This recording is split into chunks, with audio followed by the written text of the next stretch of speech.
will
Morning. We're glad to see you. This meeting is being recorded and summarized. Don't worry about it. So welcome and thank you for joining us today for the meeting of the New York City Health and Hospitals Capital Committee. Today's meeting is officially called to order. Please note for the record that Karen San Hilaire is representing Molly Wasso Park in a voting capacity. I would like to propose a motion to adopt the minutes of the Capital Committee meeting held on February 3rd, 2025. All in favor, please say yes. Yes. Opposed, say no. So the motion is adopted. Next, we'll hear the Vice President's report, Mr. Saiz. Good morning. Thank you very much. We are continuing to deliver essential infrastructure and clinical renovation projects throughout the system. At NYC HHC Woodhull, we announced the renovations to the psychiatric units to enhance patient care and patient safety. The improvements to the environment, safety features, and staff workflows will provide a modern, secure, and comfortable space that supports both patients and staff. At King's, the construction of the new ambulatory operating room kicked off, as well as the E building elevator modernization project. Also at King's are the first of 3 X-ray modernization projects is complete, and with the second phase will be completed over the summer. The final phase will be completed later in the fall. Jacoby, we completed work on the hematology lab, the HVAC upgrade to provide improved consistent temperature and humidity controls. Also at Jacoby, we completed 1 of 3 of the stormwater management projects in conjunction with the Resilient NYC Partnership Program, with the other 2 ongoing expected completion later this summer. It's a very exciting program. At Bellevue, the construction of new infusion project kicked off, which will transform currently empty space into a new infusion suite that will enable better access to life-saving therapeutical drugs, and the anticipated completion is spring of 2026. We have 3 items today: an issue of jurisdiction control over 9 H&H properties, 1 capital item at NYC HHC NCB, and a facility renaming of NYC HHC Queens. Thank you, Mr. Saiz. Any questions? None. Okay, so Thank you. Good morning. let's go through the action items. Good morning. We're here to discuss an issue of administrative housekeeping to authorize acceptance of assignment for jurisdiction and control over 9 properties, which are listed in Schedule I. Next slide.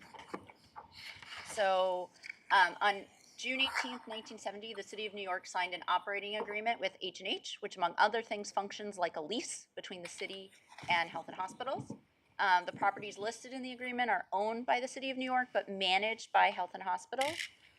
9 properties managed by Health and Hospitals are not listed within this agreement. The operating agreement only lists hospitals that were operational at the time of execution, so it doesn't include Woodhull Hospital, North Central Bronx, or Gouverneur, because they did not exist at the time or relocated. Other unlisted facilities are H&H's largest clinics that are not hospitals. This is an important issue because we need to clarify the relationship of these properties to H&H, and that H&H has jurisdiction. So it makes it easier, for example, to secure grants to finance improvements in the properties, and also clarifies the process by which H&H can lease or sublease properties to construct housing, for example. In 2024, DCAS initiated the amendment of the operating agreement to confirm that the properties that have long been assumed to be under H&H's financial and asset control are within the system's jurisdiction. Next slide. These are the listed properties. So Gotham Gouverneur in Manhattan, Lower Washington Heights Health Center in Brooklyn, Gotham Cumberland, Woodhull Hospital, Gotham East New York, and in the Bronx, North Central Bronx Hospital, Gotham Morrisania Clinic, the Old Lincoln Recovery Center, and Gotham Belvis. Just as a piece of process information, on March 12th, the City Council will adopt the amendment of the operating agreement. That's tomorrow. The affected properties were listed on the previous slide. Health and Hospitals has managed these properties as if they were formerly within the system's portfolio. Acceptance of assignment simply formalizes this long-standing operational and financial protocol. So request for your approval, authorizing New York City Health and Hospitals Corporation, the system, to sign an acceptance of assignment by which the system will officially confirm acceptance, jurisdiction, and control over 9 real properties listed in Schedule I. attached. The properties under the terms of the operating agreement, June 16th, 1970, the operating agreement with the City of New York, the city for use by the system. So much. Any questions from committee members? I have a question. Not that there's likely to be, but if there were new properties that became, under our jurisdiction, how would we make sure that gets captured? We would have to go through this process again, but I think now that we're aware of the challenges that can be presented, by not having this clear administratively, it would be done immediately. So we're a new property assigned to us by the City of New York. We would ask them to commence the process, which is a hearing at the Mayor's Office of Contract Services, a mayoral approval document, a City Council vote, and then here a board resolution. I see. So it's, there's no way to kind of make the operating agreement just capture a process, like new properties to be. Well, the statute gives us a process. So Right, that's the process, right? Got it. and in fact, we've done it once before, before the law department had clarified that they did not consider these existing properties we're discussing today. We always thought these properties were deemed to be included. And so, I don't know, about 10 or 12 years ago, we added to our portfolio a clinic that we operate under the name Sydenham on 118th Street. And it was done, more contemporaneously, so it made more sense. That was a property that we had been licensing from the city on a year-to-year basis, and we were about to invest money in the property. And folks said, well, gee, does it really make sense for us to be investing money in a property that DCAS considers to be its to manage? And so we went to DCAS and said, wouldn't you rather just turn this property over to us? Oh, we'd be delighted to, So there was really no commotion about that because it was so obvious and it was being done, at the moment that the idea or the need first presented itself. And just to clarify, and we would not need this process if we were acquiring a property. Mm-hmm. So this, if we were went out and bought something, From or we somewhere went else. out and rented something, we This is wouldn't just do that. city. This is just properties that were owned by the city but managed by us. So like Henry J. Carter, we outright acquired. So that didn't need to go through this process. It went through that acquisition process instead to become part of our portfolio. So this is just about properties that belong to the City of New York that we're managing. It's also relevant if people start talking in difficult times about selling properties. We couldn't sell these properties, right? Because they're owned by the city, right? We're just operating them. Like if someone said, oh, that building is valuable, why don't you move the clinic out? The property, we're just managing the property. Right. The sale of this the property would be the procedural city. step doesn't change that aspect. We still have no control over disposition. on our Correct. Disposition has to go through the board, the city council. own. Thank you. Thanks. Any other questions? Okay, let's take it for a vote. All in favor, please say yes. Yes. Opposed, say no. So the resolution is approved. Thank you so much. Thank you. Next one. Okay, good morning once again. So this request for approval is authorizing New York City Health and Hospitals Corporation to execute a contract with A Tech Electrical Enterprises to undertake a project to upgrade the fire alarm systems at NYC, HHC, and North Central Bronx Hospital for a contract amount of $8,888,888 with a 10% contingency of $888,889 to bring the total cost not to exceed to $9,777,777, and it is expected to have a 2-year duration. A little bit of the background on this project: the existing fire alarm system was installed throughout the building. It's outdated and it's at the end of its useful life. Partial fire alarm upgrade was done in 2020. in the ICU COVID 129 bed project for floor 17, 16, 15, 6B, and partial first floor. The remaining fire alarm system in the building will be upgraded to comply with all applicable codes. Construction and scope at schedule, replacement existing fire alarm power risers for 2.5-hour rated risers, install new fire alarm riser, install new smoke detectors, speaker strobes, install new devices in rooms as required by code, replacing existing fire alarm system with new fire alarm system once approved by FDNY, removing existing fire alarm distribution equipment once new system is placed and is operational, and there will be no interruption in service. The next is a photograph of the current state and what the future state will look like. A lot more modern, a lot more electronic. And with that, I'll hand it over to Menji to take us through the procurement. Thank you, Manny. So this procurement was posted to City Record in September of 2024, and it was also sent to over 200 vendors directly. On September 17th and 18th, we had site tour for potential bidders. 7 contractors attended, and in November of 24, 3 bids were received. And in February, ATEC was determined the lowest responsive and responsible bidder. Next slide, please. So the contract amount, as Manny mentioned, is approximately $8.8 million. ATEC is a registered MBE contractor with the city, so all the spend will be attributed towards WBE spend. ATEC has done similar work throughout the city for Jacob Javits Center, School Construction Authority, Port Authority of New York, New Jersey, and the New York City Parks Department as well. The project is expected to start in the summer of 2025 and complete in summer of 2027. Next slide. This is the project budget. So with contingency, it's approximately $8.7 million.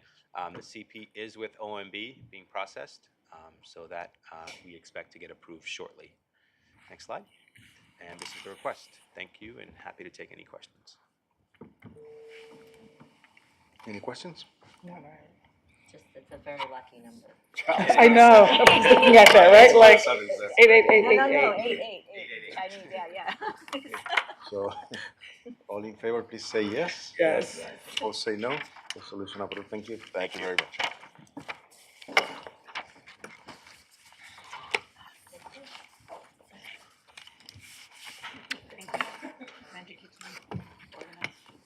Good morning. Alicia, we good? This is a request to authorize New York City Health and Hospitals Corporation to rename the pavilion at New York City Health and Hospitals Queens as the Claire Shulman Pavilion in honor of the late and largely celebrated borough president, Claire Shulman. Here's a lot of background. We are requesting to rename the Queens Pavilion after the towering public servant Claire Shulman, and I just want to point out the pun of renaming the pavilion after a towering public servant. She was the first woman to serve as the Queensborough president, and most importantly, she began her career as a nurse at Queens Hospital. And while she was in public service, public health, New York City Health and Hospital Queens were extremely important to her. She provided major support to modernize at both Queens and Elmhurst and really drove a lot of that development. She is really widely revered and beloved, remembered for her contributions to healthcare, for her advocacy in public service, and this renaming will continue to honor her legacy in the community and in the facility in which she played such a critical role. Proposal emphasizes the alignment of her advocacy, which is all of our advocacy, with the core mission of health and hospitals, showcasing our appreciation and the community's appreciation for her role in advancing quality health care. And the renaming is part of the hospital's 90th anniversary, which highlights the historical significance of her contributions. It is also, I must say, during Women's History Month. And also, I want to acknowledge, of course, the CEO of Queens Hospital. Neil Moore is here and can speak about the 90th or anything like that, as well as Clan Edwards, who helps keep these trains moving and is really critical in terms of the interactions with the late borough president's family and the current borough president as well. Next.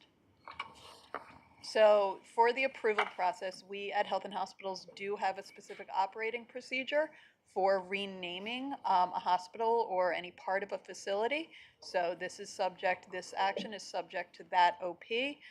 We have received support from the Schulman family for this renaming. And we have support letters from all of the sort of requisite people, which include the chair of the Queens Community Advisory Board, the president of the medical board, and the chief medical officer. Neil, you provided your support in a letter. And we are bringing this to this committee for approval and then to the board. Okay. Any questions? Okay, let's take a vote. All in favor, please say yes. Yes. Both say no.